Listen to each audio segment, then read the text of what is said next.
Hello and welcome to the Insert Menu module. Before we get started with the Insert Menu itself, select a chart and maximize it, as I'm doing here, so that we can have a larger chart to work with. Now let's pop on over to the Insert Menu, and this is where many of the goodies of MetaTrader are. The indicators, including the moving average, and just to give you an example, we'll click on moving average here. Dialog box pops up. We get an opportunity to change the color. If we wanted it to be blue, we can change whether we wanted solid or dashed line. The thickness of that line, we can apply that to the open, high, lower, close, or a number of other factors. We can determine whether it's simple, exponential, smoothed, or linear weighted. We can also set up a shift to the left or to the right, and also the period of the moving average. Here we've got a 14 period moving average. Okay. Let's set the visualization to all time frames. Levels we're going to ignore for now. Go back. And there we have it. Nice moving average. And as you hover your mouse over it, it'll tell you the period. And you can also see the value of the moving average at any particular time, which is also very useful. Now, to change the moving average, simply hover over it thusly. Now you can either delete the indicator, or you can go back to properties, and say you wanted to change it to a 100 period moving average. You can go back and you can do that. A lot flatter, isn't it? That's just the way it is. All I'm doing to move the chart, the data on the chart, is I am clicking the left mouse button, holding it down, moving it to the right or to the left, just so you'll know. Now we can pop down here and completely delete that particular indicator. Lots and lots more here. Oscillators, Bill Williams Alligator, average directional movement index, average true range, which is very important and handy. And then these are categorized as to the type of indicators that there are. Trending indicators, oscillators, and here's a very popular one, the stochastics. And all I'll do here is just show you that the oscillator indicators show up down here in their own indicator section. Okay, and you can click on the left mouse button and hold it down and drag that section and size it the way you'd like. So if you want to see more that way, you can do that. Okay, so with here, stochastics, completely, you can eliminate that. And we can go back here to lines.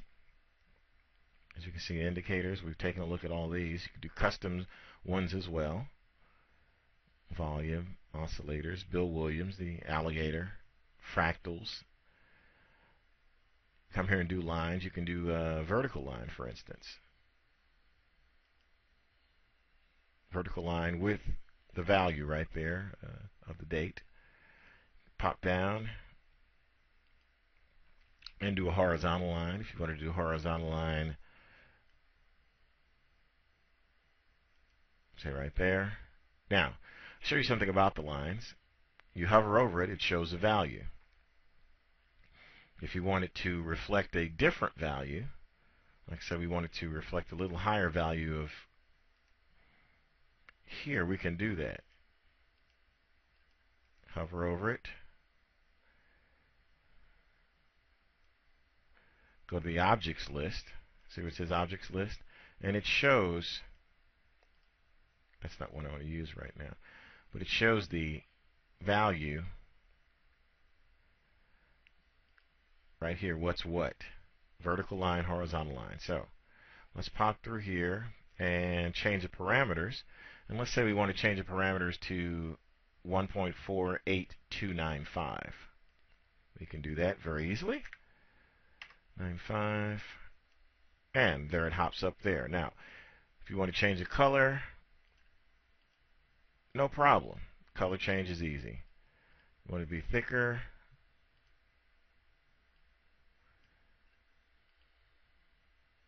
Make green. It can do that. Let's not make it green. Everything on there is green. Aqua. Nice aqua color. Same thing with the vertical line. You want to move it somewhere, you can. To a different date. If you want to move it to, let's see, which is this? Okay, that's October the 2nd. You want to move it to the 3rd. Let's do that. And we're over on the 3rd, just like that. Want to remove the objects? No problem. Go to the objects list, hit that, delete, delete, gone. Just like that. All right, back to the menu. Trend lines. This is a little bit different. Rather than a one-click, a trend line is a two-click situation. We click, and we draw the line the way we want, and then we release. We're going to do it this way. And on these, like that. Okay. You want to have the change the trend line parameters. See the values there. You can change that as well. And you can also delete that. Pop that way, delete, and we're out. Okay. I'm just showing you these first few so you can get a feel for working with the menu, that type of thing. But some of these do deserve an extra explanation. Now the trend line by angle. This is really neat. Click, hold down the left mouse button. Now you see down where my cursor was, see it says 90 degrees. Now see, I want to draw something at the 45-degree angle. How about this? How about I go to properties? So I go to object list, sorry. I want to edit that. Parameters, angle in degrees, 45. There we go. And it's interesting how the 45 lines up with that, isn't it? That's a topic for another day. All right. But that's trend line by angle for us. We can delete that. Go to the objects list. And there are a number of ways to do that. If I delete it, select, delete. There we go. All right. So let's pop back up. Channels.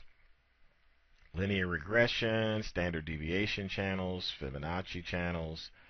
You've got GAN, GAN lines, GAN fan, GAN grid. You've got a little bit of everything.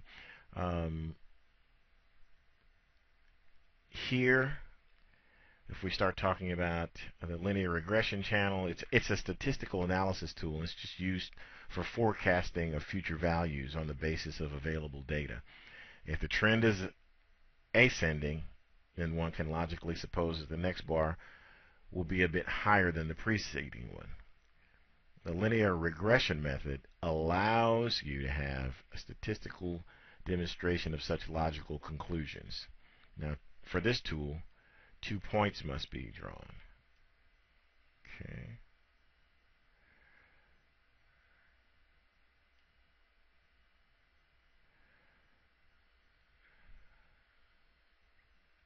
And take a look at that. It's interesting, isn't it? Capture everything within that channel. Another interesting tool.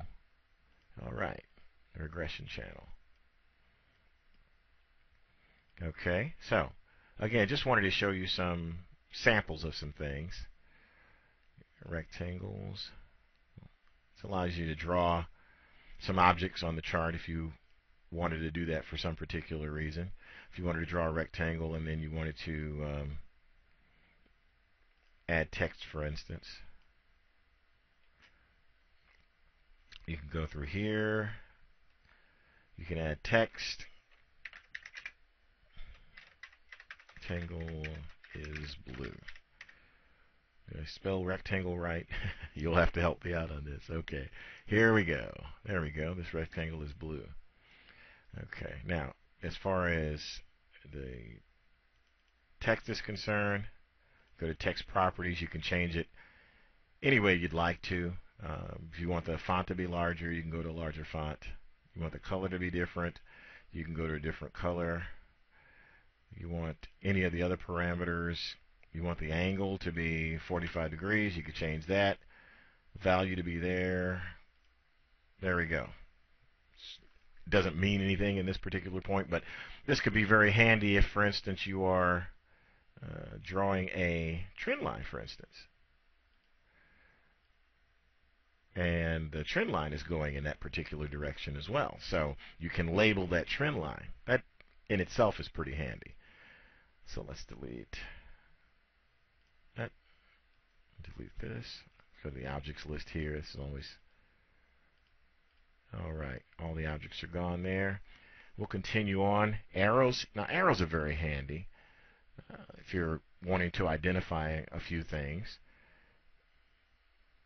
For instance, let's say this was the start of the up move. We'll go to the arrow thickness. No change there, that makes sense. And if we want an up move to be green, we can change that.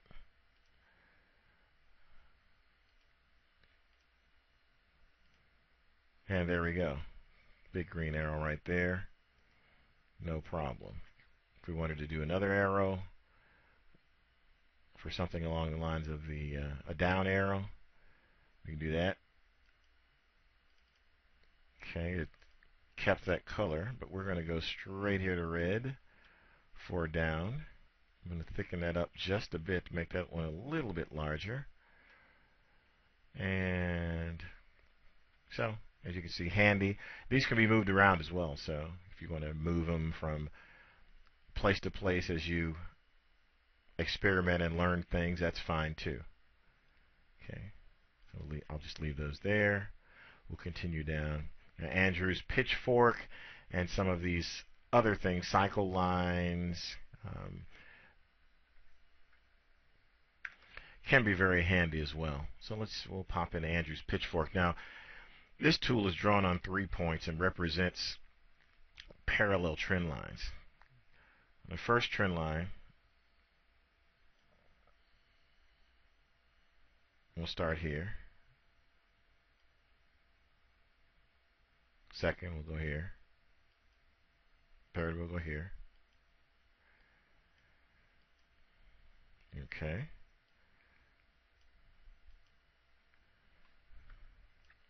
There we are. There's the Andrew's pitchfork there. You see it containing prices here and having a median trend line that the prices oscillate around. That can be very, very handy.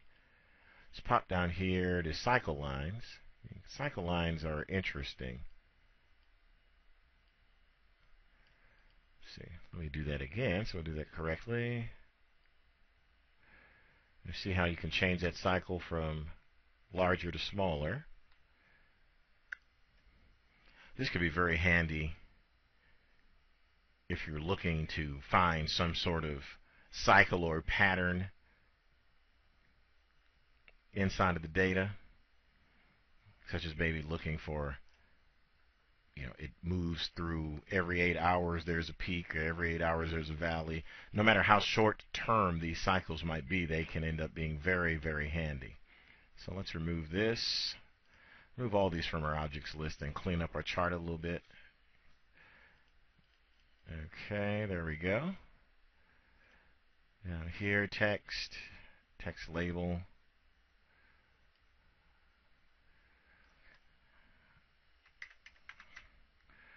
Okay, let's put this as peak.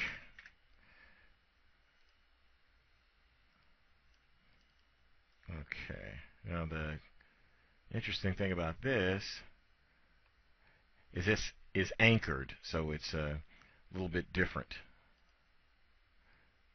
You can see where it shifts here. Label properties, bottom left corner. but it's still, you can just move it around to wherever you'd like for it to be. And you can also change the properties of that particular label.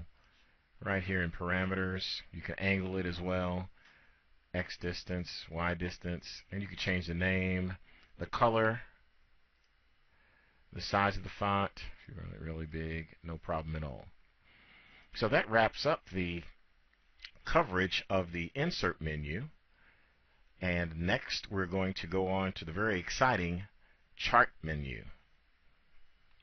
Thank you very much.